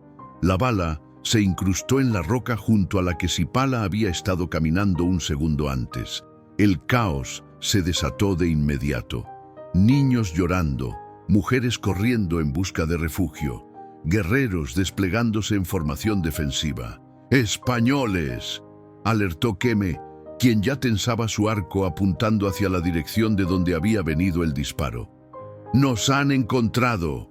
Pero Sipala, agachada tras una roca, negó con la cabeza. Su visión, más aguda que la de la mayoría, había captado algo más que el brillo metálico de un arma. «No son soldados», dijo con certeza. «El hombre que disparó lleva ropas de cuero, no uniforme, y son pocos, quizás 3 o 4. «Cazarrecompensas», escupió Nashoba, quien se había acercado reptando hasta su posición. «Buscando cabelleras apache para cobrar la recompensa del gobernador». Un segundo disparo resonó, esta vez más cerca. La bala rebotó contra la piedra, enviando esquirlas que arañaron la mejilla de Sipala, justo sobre la marca del colibrí. Un hilo de sangre comenzó a descender por su rostro. «Debemos llegar a la grieta», dijo, señalando hacia una formación rocosa a unos 200 metros de distancia. «El paso oculto está allí, detrás de esos peñascos». «Es demasiado espacio abierto», objetó Keme. «Nos abatirán antes de que lleguemos a la mitad». «No si les damos algo más en qué concentrarse», respondió Sipala, una determinación feroz iluminando sus ojos. Y antes de que nadie pudiera detenerla, se incorporó y echó a correr, no hacia la grieta, sino en dirección perpendicular, alejándose tanto del paso oculto como del resto de su pueblo. «¡Sipala!», El grito desgarrador de Aiyana quedó ahogado por un nuevo disparo que levantó polvo a pocos centímetros de los pies de la joven. Sipala corría zigzagueando entre las rocas de la meseta, su cabello largo ondeando como un estandarte oscuro bajo el sol implacable. Con cada paso, con cada salto, atraía la atención de los cazarrecompensas, alejándolos del lugar donde su pueblo buscaba refugio. ¡Disparen! ¡Es la bruja Apache!, gritó uno de los hombres mientras recargaba apresuradamente su rifle. Nashoba intentó levantarse para ir tras ella, pero Takeome lo sujetó con firmeza. «Si vas, su sacrificio será en vano», dijo el jefe guerrero con voz tensa. «Aprovechemos esta oportunidad para llevar a nuestro pueblo a la grieta». «¡Es mi hija!», protestó Nashoba, debatiéndose contra el agarre del jefe. «Y es por eso que ella haría cualquier cosa por protegerte», respondió Takeome. «Por protegernos a todos». Mientras discutían, Keme ya había tomado una decisión. Sin decir una palabra, se deslizó entre las rocas y comenzó a avanzar en dirección contraria al grupo principal, paralelo al camino que seguía Sipala, pero manteniéndose oculto entre las sombras. Aiyana, con lágrimas silenciosas surcando su rostro, comprendió el plan de Nashoba. Con determinación, comenzó a organizar a las mujeres y niños. «¡Vamos! ¡Hacia la grieta! No dejemos que el valor de Sipala sea en vano». La caravana comenzó a moverse, aprovechando que la atención de los cazarrecompensas estaba concentrada en la joven que corría en la distancia. Los guerreros cerraban la marcha, vigilantes, mientras las familias se deslizaban hacia la salvación del paso oculto. Sipala, entretanto, sentía el pulmón a punto de estallar. Un dolor agudo le atravesaba el costado y la sangre de su mejilla herida le nublaba parcialmente la visión. Pero no se detenía. Cada disparo que atraía hacia ella era un disparo que no amenazaba a los niños, a los ancianos, a Machk moribundo cargado por dos jóvenes guerreros. Alcanzó una formación rocosa lo suficientemente grande para ocultarse momentáneamente. Se permitió unos segundos para recuperar el aliento, presionando la herida de su mejilla con la palma de la mano. El saquito de tierra sagrada que Machk le había entregado rebotaba contra su pecho con cada respiración agitada. Un movimiento a su izquierda la alertó. Instintivamente llevó la mano al cuchillo de obsidiana que Nashoba le había regalado. Pero no era un enemigo quien se aproximaba sigilosamente. «Keme», susurró con alivio al reconocer a su amigo de infancia. El joven guerrero se deslizó junto a ella, su rostro una máscara de determinación y preocupación. «Están casi en la grieta», informó en voz baja. «Pero estos perros no se rendirán fácilmente. Tenemos que alejarlos más». «No deberías haber venido», reprochó Sipala. «Era mi plan, mi riesgo». Keme la miró intensamente y por un momento Sipala vio en sus ojos al niño que había sido su primer amigo, su compañero de juegos, antes de que los celos y el resentimiento se interpusieran entre ellos. «¿Realmente pensaste que te dejaría hacer esto sola?», preguntó con una sonrisa torcida. No hubo tiempo para más palabras. Un silbido agudo anunció la proximidad de uno de los cazarrecompensas. Keme tensó su arco, apuntando hacia el origen del sonido. «A mi señal», susurró, «corre hacia aquellas rocas puntiagudas, yo te cubriré». Sipala asintió preparándose. La marca del colibrí palpitaba con fuerza, ardiente como fuego bajo su piel. «¡Ahora!». Sipala se lanzó a campo abierto mientras Keme soltaba una flecha que encontró su blanco con precisión mortal. El grito de dolor del cazarrecompensas resonó en la meseta, seguido por las maldiciones de sus compañeros. Corrieron juntos esta vez, Sipala y Keme, alternándose para cubrir al otro, alejándose cada vez más de la grieta donde el resto de los Chiricahua ya comenzaba a desaparecer en la seguridad de las sombras. Finalmente, tras lo que pareció una eternidad, alcanzaron una zona de barrancos escarpados donde los caballos de los perseguidores no podrían seguirlos. se detuvieron, jadeantes, en la cima de una pequeña elevación desde donde podían vigilar el terreno recorrido. «Creo que los hemos perdido», dijo Keme, escudriñando el horizonte. Sipala se dejó caer sobre una roca, exhausta. La adrenalina comenzaba a abandonar su cuerpo, dejando paso al dolor y al cansancio. «Gracias», murmuró, mirando a Keme con sincero agradecimiento. «No habría llegado tan lejos sin ti». El joven guerrero se sentó junto a ella, estudiando su rostro con preocupación. «Esa herida necesita atención», dijo, señalando la mejilla ensangrentada de Sipala. Ella tocó la herida con cuidado. No era profunda, pero la sangre había formado una costra sobre la marca del colibrí, fusionándose con ella de una manera que resultaba extrañamente simbólica. «Los alcanzaremos por el paso del águila», dijo Keme, señalando hacia una formación rocosa en la distancia. «Conozco un atajo que nos llevará directamente al Valle de la Luna». Sipala asintió, aunque un presentimiento inquietante se instalaba en su pecho. No era miedo por los cazarrecompensas, ni preocupación por el largo camino que aún les esperaba. Era algo más profundo, más personal. «Hay algo que debo hacer antes», dijo lentamente, como si las palabras se formaran en su boca a medida que la idea cobraba forma en su mente. Keme la miró con desconcierto. «¿De qué hablas? Debemos reunirnos con los demás antes del anochecer». «La mujer española», explicó Sipala, «mi madre de sangre. Machk me dijo que nuestros caminos volverían a cruzarse, que ella viene con un propósito importante». «¿Y tú le crees?» La incredulidad en la voz de Keme era evidente. «Después de lo que te hizo, después de abandonarte, no lo entiendes», interrumpió Sipala. «No se trata de perdón o rencor.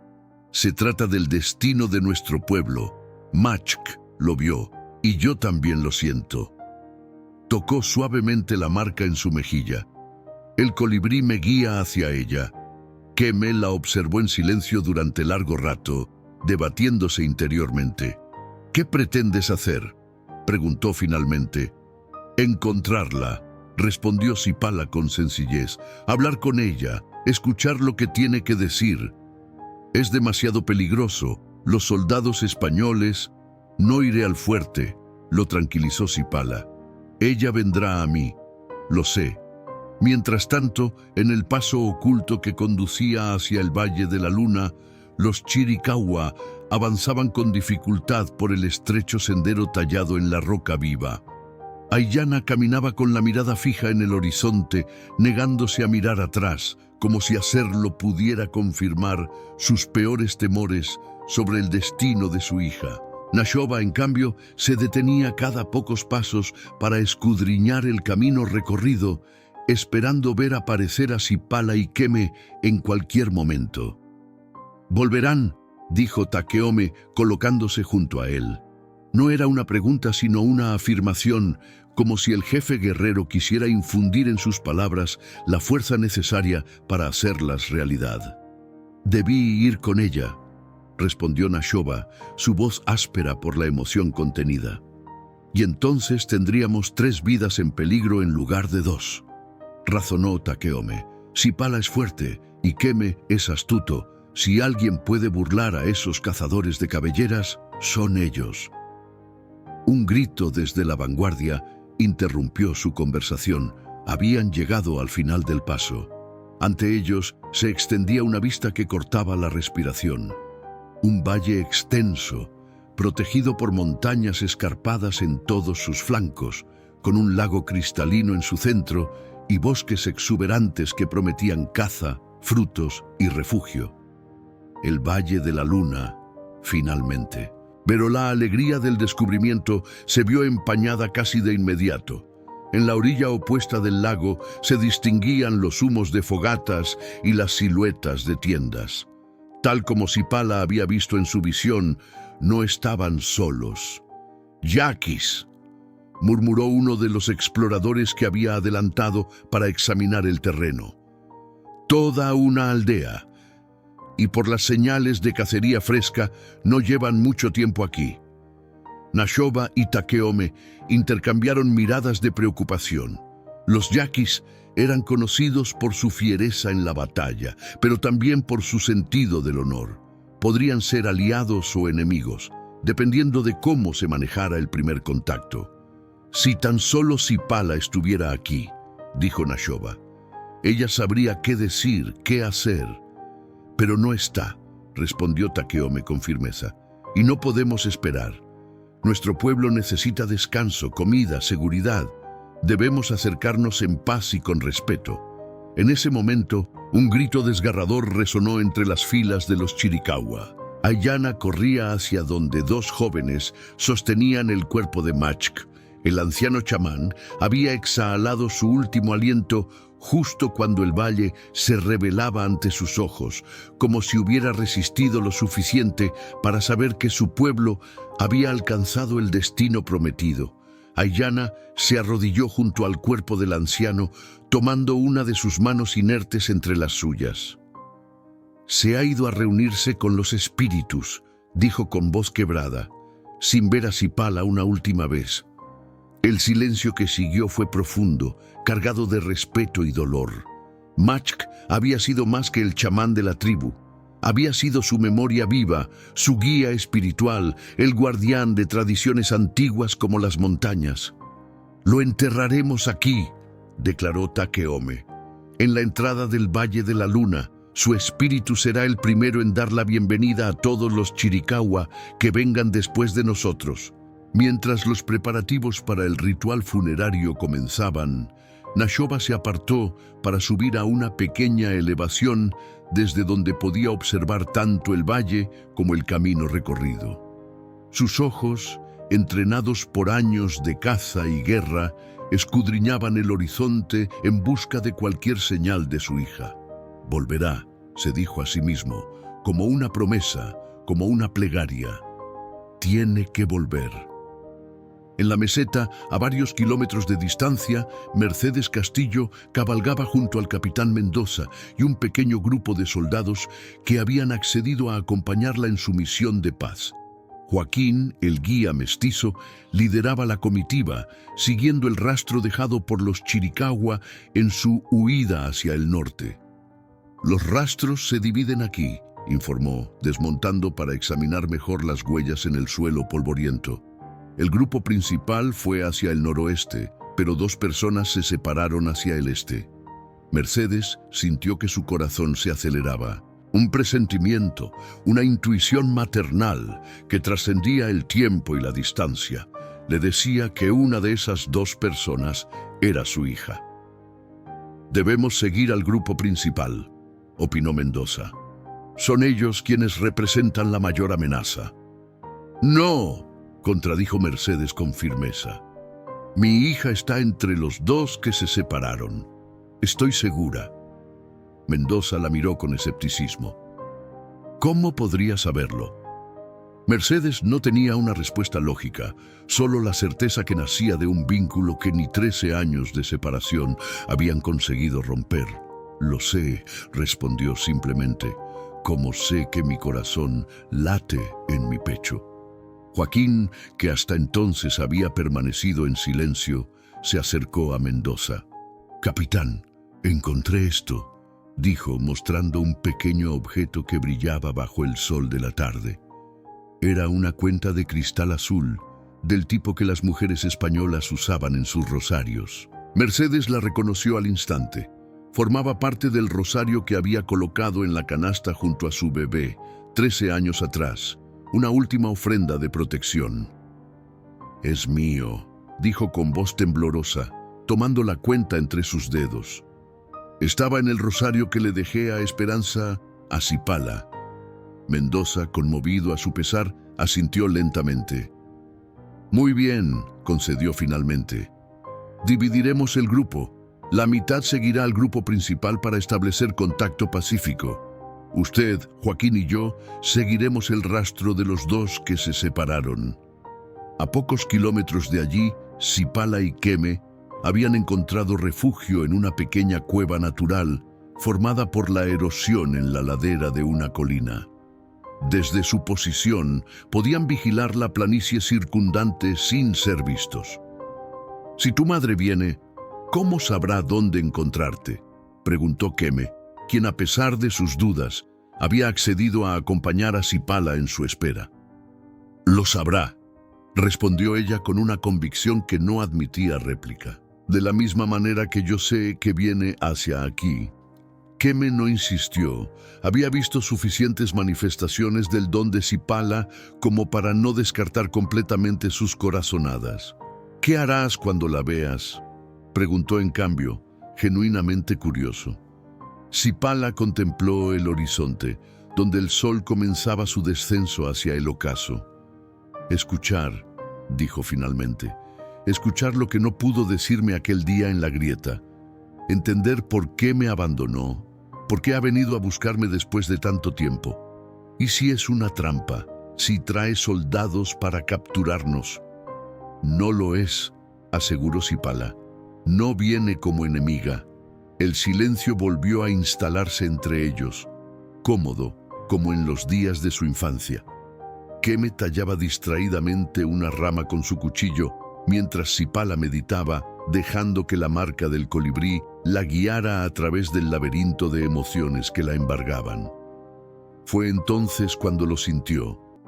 Una presencia, un llamado silencioso que reverberaba en la marca de su mejilla. Se incorporó de un salto, sobresaltando a Keme. «Están cerca», anunció, dirigiéndose hacia la entrada de la cueva. «¿Quién es?», preguntó Keme, levantándose también y tomando su arco. «Mi madre», respondió Sipala, «y trae compañía». En efecto, a lo lejos podían distinguirse 3 jinetes avanzando cautelosamente por la planicie. Uno de ellos, el del centro, era claramente una mujer. «Vienen demasiado despacio para ser un ataque», observó Keme, entornando los ojos para verlos mejor. «Porque no vienen a atacar», confirmó Sipala, «vienen a hablar». Sin más explicaciones, salió de la cueva y comenzó a descender por la ladera, exponiéndose a plena vista. Keme maldijo por lo bajo, pero la siguió, el arco preparado por si aquello resultaba ser una emboscada después de todo. Los jinetes se detuvieron al verlos aparecer. Mercedes, reconociendo inmediatamente la silueta de su hija a pesar de la distancia, desmontó con tanta prisa que casi cayó. Joaquín y Mendoza intercambiaron miradas de preocupación, pero permanecieron sobre sus cabalgaduras, respetando el espacio que la mujer necesitaba. Sipala avanzó con paso firme, la cabeza alta, la marca del colibrí brillando intensamente bajo la luz del atardecer. Keme la seguía a corta distancia, vigilante, protector. Cuando quedaron frente a frente, a apenas unos metros de distancia, Mercedes y Sipala se miraron en silencio, como si las palabras fueran insuficientes para contener todo lo que necesitaban comunicarse. «Te he buscado durante 13 años», dijo finalmente Mercedes en español, su voz quebrada por la emoción. «Cada día, cada noche, he rezado por encontrarte». Sipala la observaba con expresión inescrutable, pero la marca en su mejilla palpitaba como un segundo corazón, respondiendo a una llamada ancestral de sangre y destino. «¿Por qué ahora?», preguntó en el mismo idioma. «¿Por qué después de tanto tiempo?». Mercedes dio un paso hacia ella, los ojos brillantes de lágrimas contenidas. «Porque finalmente encontré el valor que me faltó el día que te entregué al río», respondió.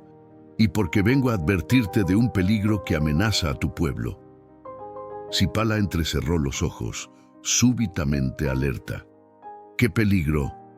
Mercedes miró brevemente hacia Mendoza, quien asintió autorizándola a hablar. «El gobernador ha enviado 3 compañías de soldados para rodear las montañas del norte», explicó. «Quieren atrapar a todas las tribus que huyen hacia esa zona, incluidos los Chiricahua y los Yaquis que ya se han establecido en el valle». La revelación golpeó a Sipala como un puñetazo físico. Sus visiones no le habían mostrado esta amenaza específica, esta trampa que se cerraba alrededor de su gente. «¿Cómo sabes del valle?». preguntó desconfiada.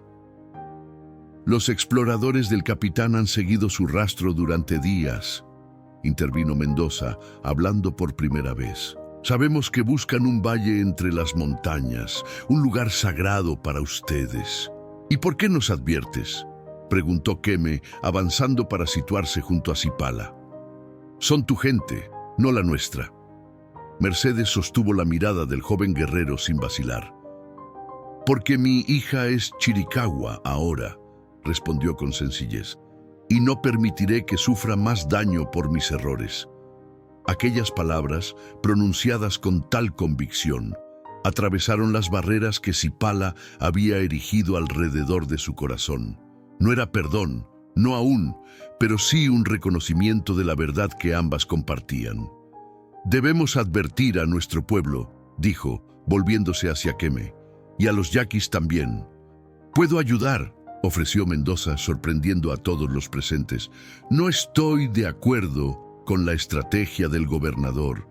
Hay demasiada sangre en esta tierra ya.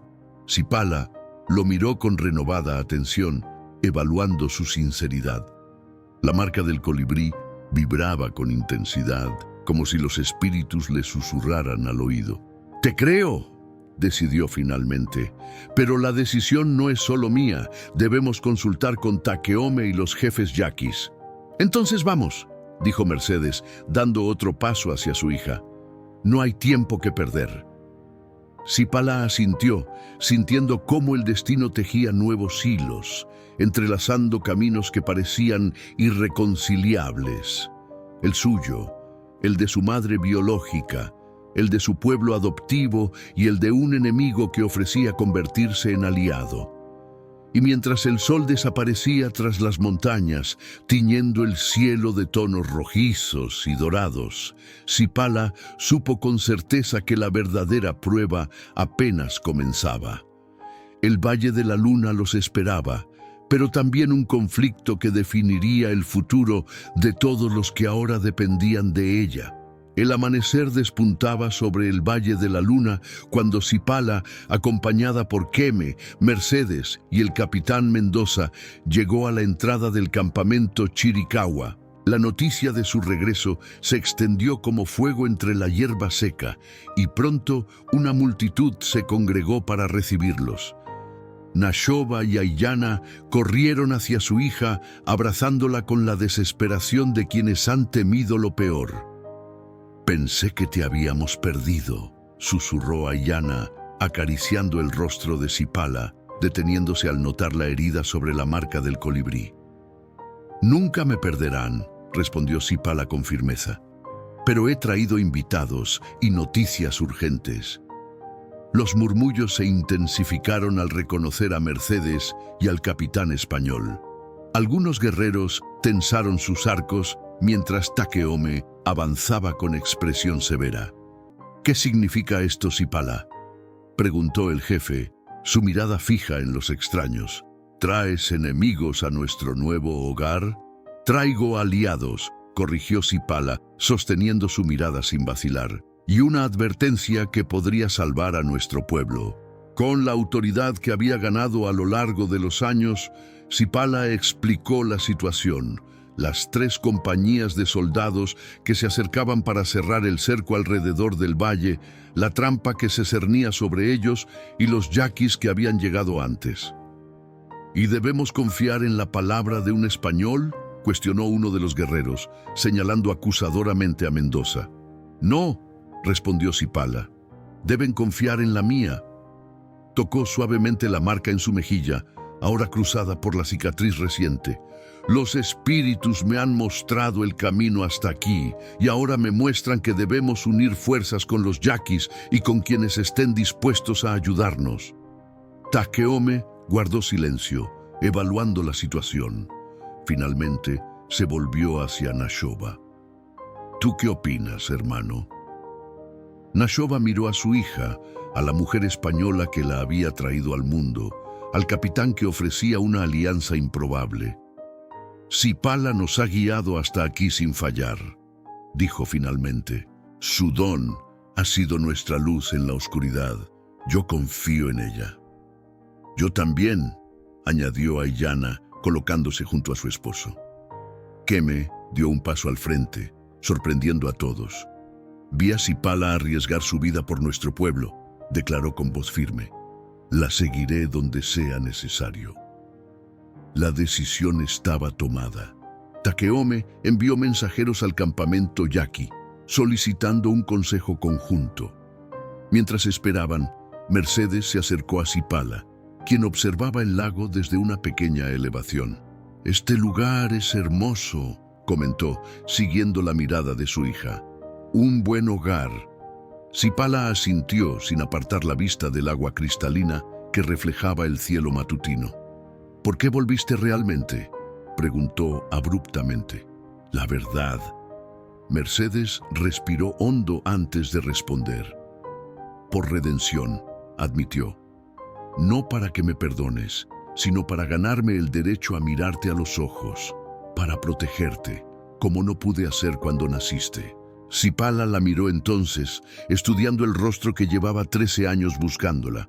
Vio arrugas de preocupación, vio pena, pero también vio determinación y un amor que había resistido al tiempo y la distancia. «Te llamé Esperanza», continuó Mercedes, «porque eras la luz en mi oscuridad. Cuando tu padre te rechazó por tu marca, yo debí ser más fuerte, debí luchar por ti». «Pero no lo hiciste», dijo Sipala sin crueldad, solo constatando un hecho. «No, y he vivido con ese remordimiento cada día desde entonces». Sipala guardó silencio un momento, procesando aquella verdad simple pero dolorosa. «El pasado no puede cambiarse», dijo finalmente, «pero el futuro está por escribirse, y parece que nuestros caminos se han cruzado nuevamente por una razón». Antes de que Mercedes pudiera responder, un clamor de voces anunció la llegada de la delegación yaqui. A su frente, un hombre de edad madura con un porte majestuoso caminaba flanqueado por guerreros decorados con pinturas ceremoniales. Era Cajeme, el jefe yaqui, conocido por su resistencia feroz contra los colonizadores españoles. El consejo conjunto se celebró junto a la tumba recién cubierta de Machc. Sipala ocupó el lugar que le correspondía como guía espiritual de los Chiricahua, mientras Mendoza exponía lo que sabía sobre los movimientos de las tropas españolas. «Llegarán en 3 días, desde 3 direcciones distintas», explicó, trazando un mapa en la tierra. «Su intención es acorralar a ambas tribus y forzar su rendición o aniquilarlas». Cajeme escuchó con atención, su rostro impasible revelando solo un destello de preocupación en sus ojos oscuros. «¿Por qué nos ayudas, español?», preguntó directamente. «¿Qué ganas con esta traición a los tuyos?». Mendoza sostuvo su mirada sin titubear. «Llevo 20 años en esta tierra», respondió. «He visto suficiente muerte, suficiente odio. Quiero paz, no más tumbas». «La paz se construye con respeto mutuo», intervino Sipala. «Y eso es lo que propongo.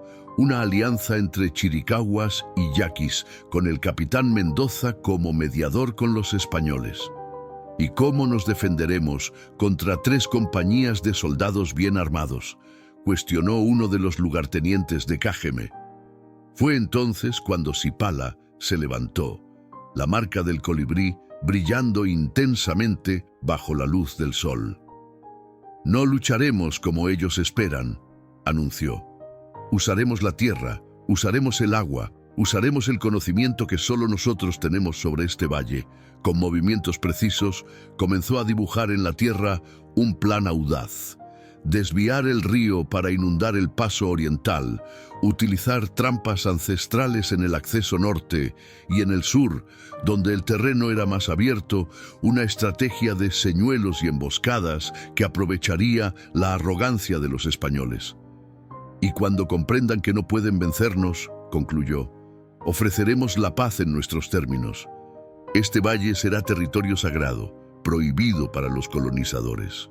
A cambio, nos comprometemos a no atacar sus asentamientos». Un silencio reflexivo siguió a sus palabras. Finalmente, Cajeme asintió lentamente. «Hablas con la sabiduría de los ancianos, aunque eres joven», dijo. «Los yaquis lucharán junto a los Chiricahua. Este valle será nuestro hogar compartido o nuestra tumba compartida». Los días siguientes fueron un torbellino de actividad. Yaquis y chiricahuas trabajaron codo con codo, superando desconfianzas iniciales, unidos por un propósito común. Mendoza y Joaquín partieron para interceptar a la Compañía Sur, llevando un mensaje de paz que, si era rechazado, daría paso a una resistencia feroz. Mercedes se quedó, ofreciendo sus conocimientos sobre las tácticas españolas, ganándose poco a poco el respeto de quienes inicialmente la veían con suspicacia. Cada noche compartía historias con Zipala, llenando los huecos de 13 años de separación. La víspera del día en que se esperaba el primer ataque, Zipala se encontraba junto a la tumba de Machk, meditando en silencio, cuando sintió una presencia a su espalda. Era Nashoba. «Tu madre es una mujer valiente», dijo, sentándose junto a ella. Zipala asintió, agradecida por el reconocimiento implícito en sus palabras. «Tengo 2 madres», respondió. «Una me dio la vida, la otra me enseñó a vivirla». Nashoba sonrió, sus ojos brillantes en la penumbra del crepúsculo. «Machk tenía razón sobre ti», dijo. «Eres un puente entre mundos. Tu marca no es una maldición, sino un don para todos nosotros». Antes de que Zipala pudiera responder, un cuerno resonó en la distancia. Era la señal. Los exploradores habían avistado a la primera compañía española acercándose por el este. La batalla por el Valle de la Luna había comenzado. Pero no fue una batalla como las que contaban las viejas historias. Cuando los soldados españoles intentaron cruzar el paso oriental, se encontraron con un torrente de agua que había convertido el camino en un lodazal imposible de atravesar. Los que intentaron escalar las laderas fueron recibidos por una lluvia de flechas que no buscaban matar, sino obligarlos a retroceder. En el norte, la segunda compañía cayó en emboscadas sucesivas, cada una diseñada para desgastar su moral más que para causar bajas. Keme dirigía a los guerreros más jóvenes en ataques relámpago que aparecían de la nada y se desvanecían entre los árboles antes de que los españoles pudieran responder. Y en el sur, donde Mendoza esperaba con bandera blanca, ocurrió lo inesperado. El comandante de la compañía, un hombre joven con ideas progresistas, accedió a escuchar la propuesta de paz. Al amanecer del tercer día, representantes de las 3 compañías españolas se reunieron con Takeome, Cajeme y Zipala en un claro neutral. Mercedes servía como intérprete, aunque Zipala entendía perfectamente cada palabra. «Este valle está protegido por fuerzas que no comprenden», declaró Zipala, la marca del colibrí destacando vivamente contra su piel bronceada. «Pueden seguir luchando y perder más hombres, o pueden aceptar los términos que ofrecemos. Paz a cambio de respeto». Los oficiales españoles, impresionados por la resistencia efectiva, pero sin derramamiento de sangre, consultaron entre sí. Finalmente, el comandante de la Compañía Sur tomó la palabra. «El gobernador no estará complacido», advirtió, «pero escribiré en mi informe que establecer un territorio neutral beneficia a todos. La guerra constante agota nuestros recursos tanto como los suyos». El tratado se selló con un ritual solemne que combinaba tradiciones yaquis y chiricahuas. Zipala, como guía espiritual, extrajo el saquito de tierra sagrada que Machk le había confiado y lo esparció alrededor del círculo de negociación. «Que esta tierra sea testigo de nuestras palabras», proclamó. «El Valle de la Luna será hogar de paz, donde nuestros hijos crecerán sin miedo, donde nuestras diferencias serán nuestra fortaleza». Semanas más tarde, con la paz establecida y las 2 tribus adaptándose a la convivencia, Mercedes se preparaba para partir. Había accedido a servir como enlace permanente entre el valle y las autoridades españolas, una posición que le permitiría proteger los intereses de su hija y su pueblo adoptivo. «Volveré con cada luna nueva», prometió a Cipala mientras ensillaba su caballo. «Si me lo permites». Cipala asintió, tomando las manos de su madre biológica entre las suyas. «La puerta siempre estará abierta para ti», dijo. «Este es también tu hogar ahora». Ayana se acercó entonces, llevando un pequeño envoltorio. Se lo entregó a Mercedes con un gesto solemne. «Para que recuerdes quién eres y a quiénes perteneces», dijo la mujer apache. Mercedes desenvolvió el paquete para encontrar un collar de cuentas de piedra y hueso, con un pequeño colgante tallado en forma de colibrí. «Gracias», susurró, visiblemente emocionada. «Por criar a mi hija, por hacerla la mujer extraordinaria que es hoy». «La criamos juntas», respondió Ayana, sorprendiendo a todos. «Tú le diste su fuerza, yo solo la ayudé a encontrarla». Cuando Mercedes partió, Cipala permaneció en la colina, observándola alejarse. Keme se unió a ella, su presencia silenciosa, un consuelo familiar. «¿Crees que volverá?», preguntó. «Lo hará», afirmó Cipala. «Algunas corrientes son demasiado fuertes para resistirlas». Juntos contemplaron el valle que se extendía ante ellos, el lago brillando bajo el sol, las tiendas de dos pueblos ahora unidos, los niños jugando sin distinción de tribu o sangre. «Machk me dijo una vez que la marca del colibrí era una puerta entre mundos», reflexionó Cipala. «Ahora entiendo lo que quería decir. No se trataba solo de visiones o profecías, sino de unir lo que estaba separado». Keme tomó su mano con delicadeza, un gesto que habría sido impensable meses atrás. «Tu marca te hace diferente», dijo, «pero es esa diferencia la que nos ha salvado a todos».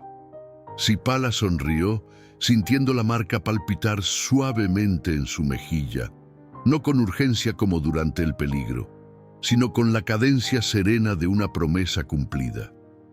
El río que una vez la había llevado lejos de su hogar de nacimiento, la había traído a su verdadero destino.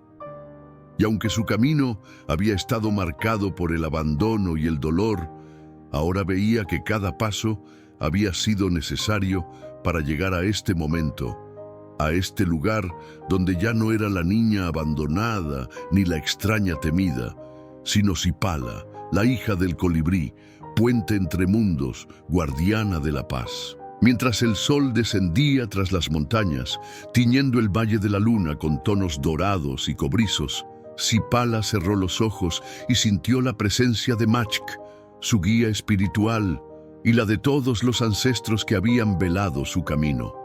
«Gracias», susurró al viento, «por hacerme exactamente como debía ser».